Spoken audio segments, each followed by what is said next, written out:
Good afternoon, everyone. Good afternoon, my dear colleagues. And today I'll be talking about role of integrated anatomical and molecular imaging in common types of dementia. Dementia is a clinical syndrome where we all know it's a heterogeneous group of progressive neurodegenerative conditions that broadly result in loss of the cognitive function. Dementia is usually preceded by what is called the mild cognitive impairment, which is defined by cognitive decline greater than the expected for age. However, it's not interfering with the activities of daily life. MCI progresses to dementia in around 10 to 15% of patients annually, and these cases of dementia are unfortunately incurable. So this means that we need to discover these patients at an earlier stage of mild cognitive impairment. In patients who present with cognitive impairment, obtaining MR images is standard practice. However, PET will strengthen the interpretation. Dementia is considered to be, as it evolves, is a continuum of cognitive impairment.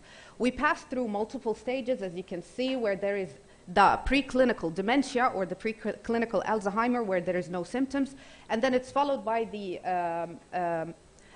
mild cognitive impairment, and this is occurring with very mild symptoms that do not interfere with the everyday activities. And then we move into 3 stages of dementia where it appears to be mild, moderate, and severe. So it's important to recognize that mild cognitive impairment is a known risk factor for dementia, and this is the aim of molecular imaging, where we can detect dementia at an earlier stage. Okay. Moving on to diagnosis of dementia, at this point we're talking a new era of biomarkers where they are the game changers in this issue.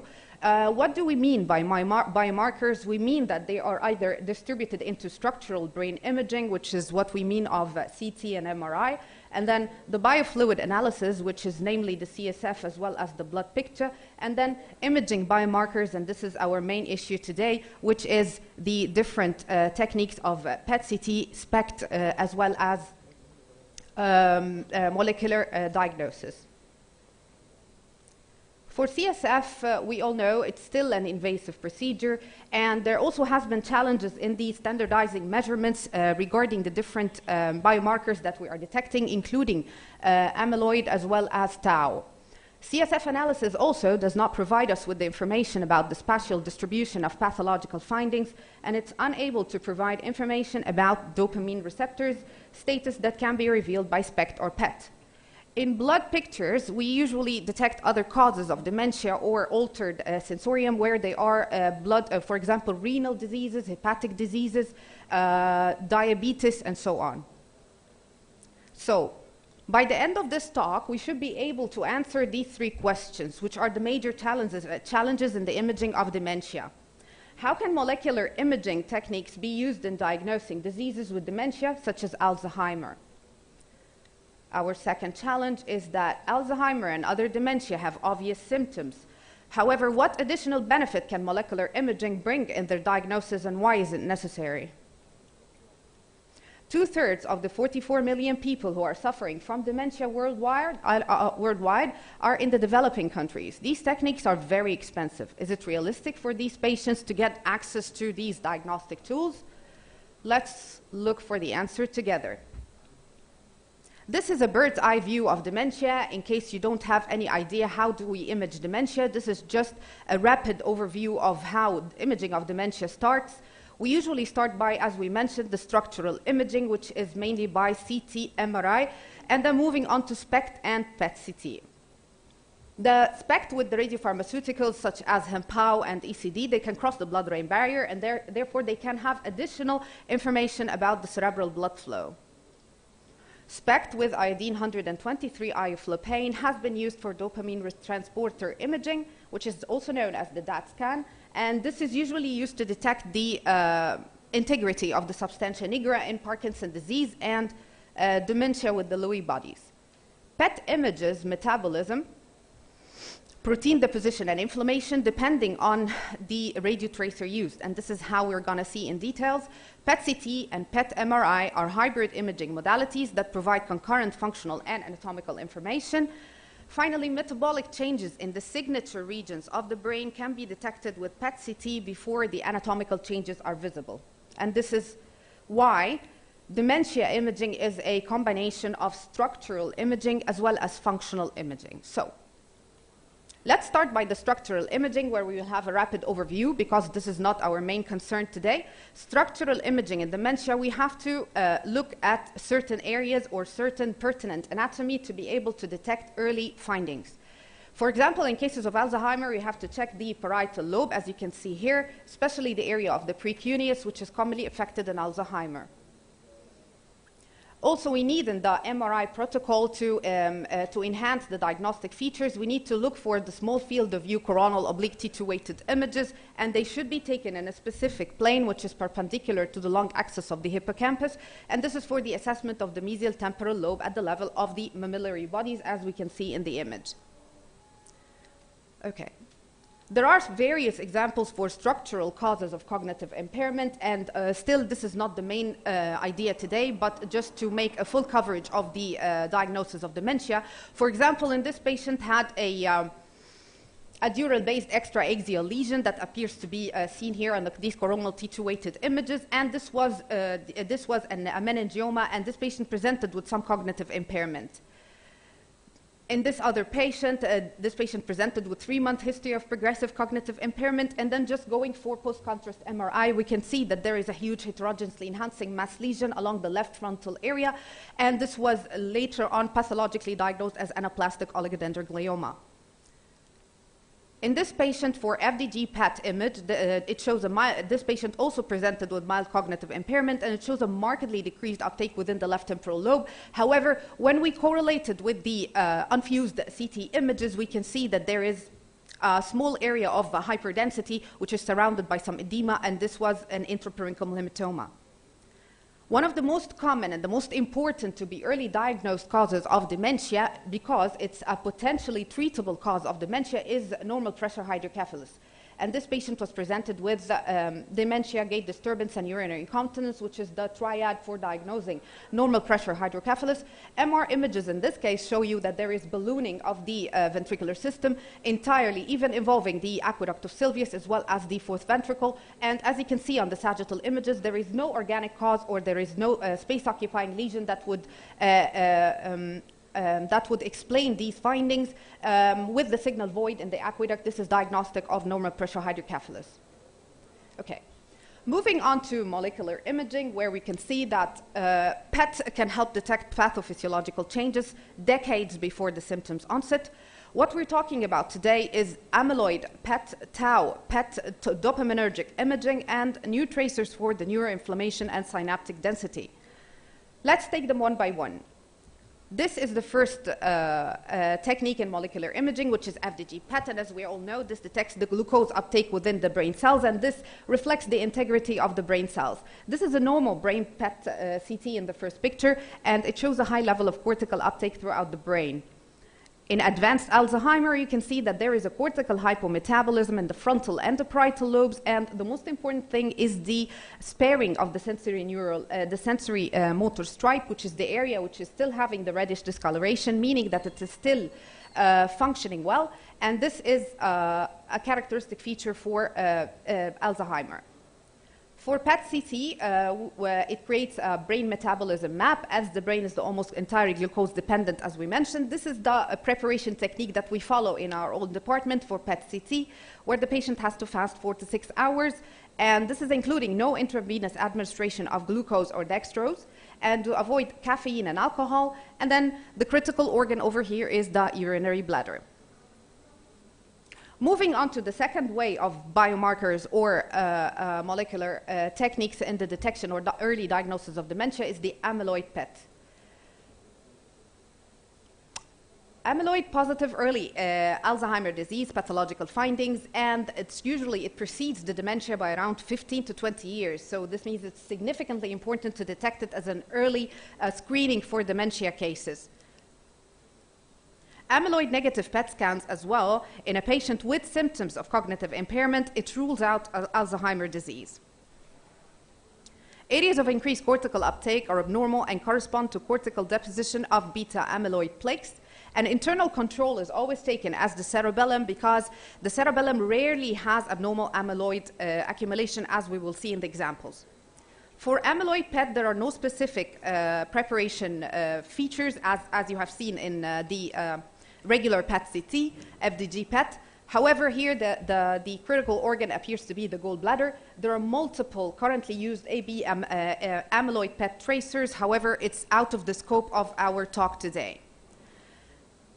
Here I'll show you the amyloid imaging, which is normal amyloid uptake on a PET amyloid scan, where you can see here that there is very good corticomedullary differentiation in the brain. And you can also see that in the second picture, there is sparing of the cerebellum. The cerebellum appears to be totally normal, but this is a normal study. Moving on to this case, where this is a 65-year-old woman with mild cognitive impairment who has undergone fluorobeta-PEER. This is the most commonly used tracer for amyloid PET, with normal white matter uptake without accumulation in the cortical gray matter. So you can see well the corticomedullary differentiation. If you look at the second case, where there's diffuse cortical uptake, there is loss of the gray-white matter differentiation, and this is indicating a high amyloid burden in the brain. Iodine 123 iflopane PET SPECT DAT scan. This allows the visualization of active synapses in the corpus striatum. And Parkinson's disease, as well as dementia with the Lewy bodies, destruction of the dopaminergic neurons. And this is mainly the main issue with the iflopane, where we can detect the destruction of the substantia nigra. FDG PET DOPA will also allow us to detect the DOPA decarboxylase activity in the nerve terminal, which is reduced in parallel with the degeneration of the nigrostriatal pathway with the DAT reduction. Let's have a look at a normal and abnormal iodine 123 iflopane SPECT uptake, where you can see in the upper row that this is a normal scan, and showing you that there is normal distribution, which appears to be comma-shaped with the curved uptake in the caudate head and the putamen. And then in the lower row, where you can see that there is Parkinsonian disease, which begins with the loss in the putamen, and then it ends up with the period appearance, which is the lower row, and this progresses to almost complete loss later on.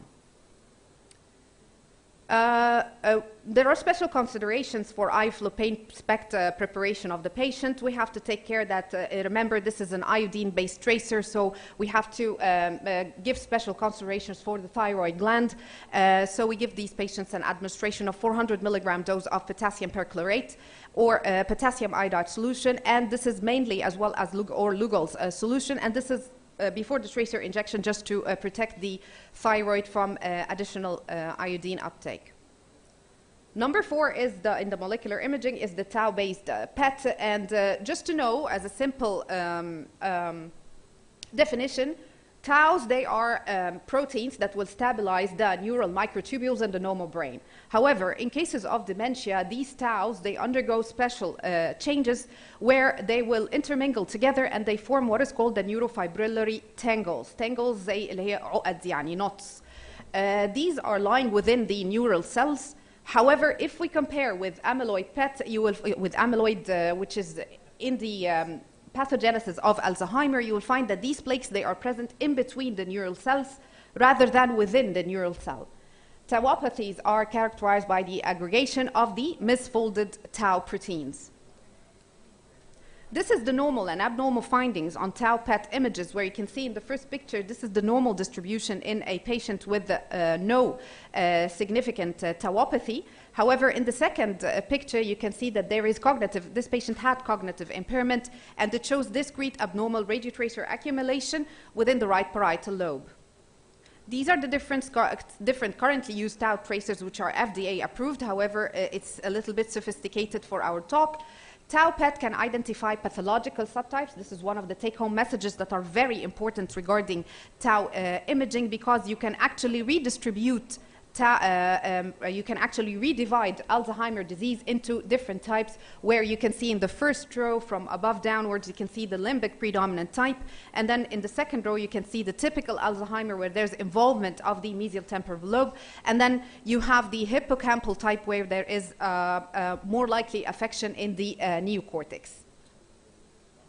Application of amyloid and tau images, if we put it all together. So these are the different biomarkers that are used in the division of Alzheimer's disease as well as neurodegenerative disorders. However, the main issue over here that we need to know is that these are very important in the accurate and the early diagnosis of Alzheimer's disease pathological findings, meaning, as we have remembered from our first slide, that we can detect as early as the mild cognitive impairment phase, which is followed by Alzheimer definitely after 10 to 15 years or even up to 20 years, which is a very significant period of time. This is another example for amyloid and tau PET imaging when they are combined together. You can see in the upper rows, these are cognitively normal individual, where you can see the first row is a tau PET, and the second row is an amyloid PET. And you can see this is a normal individual with the normal distribution within the brain. This is what is called the off-target binding, which is commonly seen in the basal ganglia as well as in the choroid plexus. If you take a look at the lower row, you will find that this is a patient with Alzheimer's disease. And in the tau imaging, you can see that there is on-target tracer retention within the medial as well as the lateral lobes, in the temporal, medial and lateral temporal lobes. And this is extending as well into the frontal and the parietal lobes. Moving on to what is called the dopaminergic imaging. As you can see in these examples, we have merged multiple tracers together. In the first example, we've merged the amyloid as well as the tau, which are very important to the pathogenesis of Alzheimer, and both of them are implicated in the evolution of the disease. And in this case, we are binding together dopaminergic imaging as well as amyloid imaging. In this case, we are able to differentiate between the dementia with the Lewy bodies as well as with differentiating it with Alzheimer's disease. In the second row, you can see that there is almost normal uptake. If you compare with a normal control, which is the above row, you can see that it's almost normal. However, when you correlate it with the DAT scan or with the dopaminergic imaging, you can see that there is loss of the signal within the region of the basal ganglia, which means that there is a striatal deficiency. Both patients, they show markedly reduced striatal densities, differentiating them from the healthy control patient, which is seen in the first row. And PET images in patients with dementia, this is the last row where you can see that there is a high amyloid burden, as we have mentioned, the loss of the the gray-white matter differentiation. However, there is a normal appearance of the striatal region. Our last biomarker today is the imaging and neuroinflammation and synaptic density. This is something which is still debatable. It's still in the new era of biomarkers for the diagnosis of Alzheimer. However, it is known that the astrocytosis or the activation of the astrocytes and the microglial cells appears to be one of the implicated factors that can be detected very early, even before the formation of the plaques or the neurofibrillary tangles. We do have tracers for this type of imaging, but however, it's a little bit sophisticated. So let's go on to common types of dementia, where you can see that this is the first type, which is Alzheimer. As we have mentioned, you can see that the main finding is the very low uptake or the loss of the uptake. This is an FDG PET scan, where there is low uptake within the temporoparietal distribution and predilection for the region of the mesial temporal lobe. Second most common is vascular dementia, as a matter of fact, but we are moving as the slide. And then the second one is the dementia with the Lewy bodies. And as you can see here, you can, in the FDG PET, there is cortical loss, classically beginning in the occipital lobes, and we know the cingulate island sign. Moving on to frontal temporal dementia, where there is evidence of neurofibrillary tangles, you can see that the major issue is the very low uptake, which is seen within the frontal lobes of the brain. Vascular dementia is according to the vascular territory that is affected. Let's go on rapidly into some examples of cases. This is one case where we have started, as we mentioned, the structural imaging of dementia. This is a T1 weighted MR image in a patient with suspected Alzheimer, and it's showing mild to moderate generalized volume loss. When you take a look at the FDG PET images and the amyloid images, you can see that there is diffuse cortical uptake, and it's grossly abnormal finding, and this is the amyloid uptake. For FDG, the last one is the amyloid uptake, and then the last two pictures in the middle of this page, which are the colorful, color-gated ones, these are the FDG PET scan, which show markedly decreased activity in bilateral frontal lobes and the precuneae. This is a second patient with memory loss who is showing relatively preserved cortical volume. You can see here that on the structural imaging, we have added the SWI, or the susceptibility weighted images, to detect any bleed, and there is evidence of microbleeds, as you can see. However, there is no microbleeds in the cerebellum, and this is one of the features as well where the cerebellum is said to be spared. When we correlated with the axial fluorobetapine PET, which is the amyloid PET, you can see here that there is a loss of the gray-white matter differentiation, confirming that there is amyloid deposition. Remember, when you are interpreting an amyloid PET, you have to check for the cerebellum, because, as we mentioned, it is usually spared in cases of amyloid, in cases of Alzheimer's disease. And this case shows you the complementary role of structural and molecular imaging with findings compatible with Alzheimer's disease and cerebral amyloid angiopathy.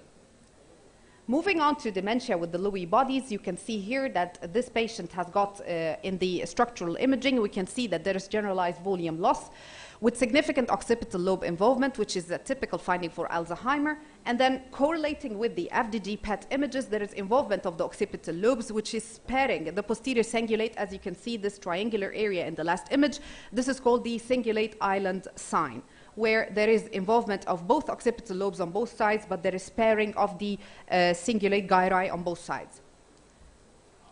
Frontotemporal lobar degeneration, as you can see here in the first CT scan, you can see that there is marked atrophic changes that are involving the frontal lobes. And then looking at the MRI, there is also moderate frontotemporal atrophy, which is more marked on the right side. And then correlating with the FDG PET scan, you can see corresponding decreased activity in the frontal and the temporal regions, findings compatible with frontotemporal lobar degeneration. This was a very nice case of vascular dementia, where you can see that there is, if you are interpreting only the PET-CT without looking at the source images or without correlating with the structural techniques such as MRI, in this patient he was suggestive of Alzheimer's disease, as there is bilateral frontal and parietal region low uptake. However, when we correlated with FLAIR images on MRI, you can see that there is hyperintensity, and this was congruent with a case of subcortical arteriosclerotic encephalopathy or Biswanger's disease. I'll just wrap up the rest because I'm already out of time. Okay. FDG PET of a 75, let's go on these scans together. In number A, you can see that there is hypometabolism, which is noted within the parietal and the lateral temporoparietal cortex, with relative preservation of the frontal metabolism, which is characteristic of typical Alzheimer. Looking at the second patient, this is a normal for comparison. And then C, you can see that there is atrophy, which is present in the medial temporal cortex and the basal lateral temporal cortex, which is characteristic of typical Alzheimer. And the other one is normal for comparison. And the last case is a case of amyloid PET, where you can see that there is complete loss of the differentiation between the gray and white matter, and this is characteristic of Alzheimer's disease. So this is the most important slide in our talk today. How can we manage a case with dementia or cognitive impairment? Normally, the patient will go through these steps. The clinical neurodegenerative or the neurocognitive deficit, if it's clinically detected, this patient moves on to anatomical imaging or what's called the structural imaging, such as MRI, probably more than CT.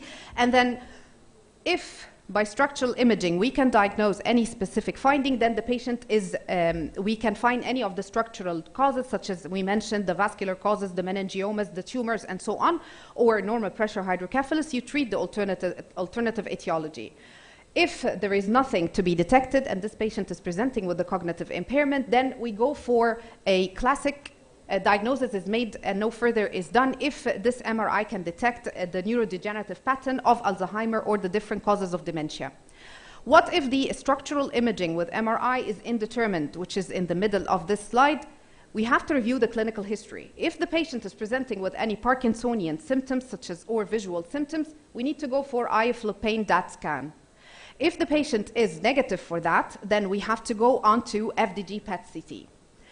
On performing FDG PET, if the patient after PET-CT is unable to determine a diagnosis, then in this case we move on to more advanced imaging such as amyloid and tau, and then refer this patient further for multidisciplinary team. Our take-home messages today are dementia presents a massive burden on the society and is expected to increase as the population ages. The standard of care in dementia imaging includes brain CT, MRI, or both to exclude masses and vascular lesions, as well as identify atrophy and monitor the disease severity. 85% to 90% of patients will display common typical symptoms, allowing the clinicians to diagnose them accurately on that basis. Normal findings on FDG PET will suggest that the pathological progression in a cognitive impairment during the subsequent 3 years is unlikely. So this is a very nice prognostic value as well for FDG PET. It's hoped that PET-CT will help direct clinicians to use targeted therapy with improved long-term outcomes.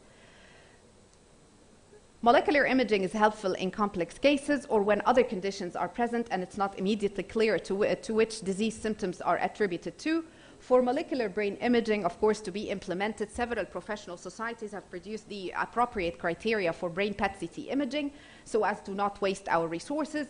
Establishing, however, a consensus on the optimal way to assess individuals with the spectrum of cognitive impairment still remains a topic of heated debate. Thank you so much.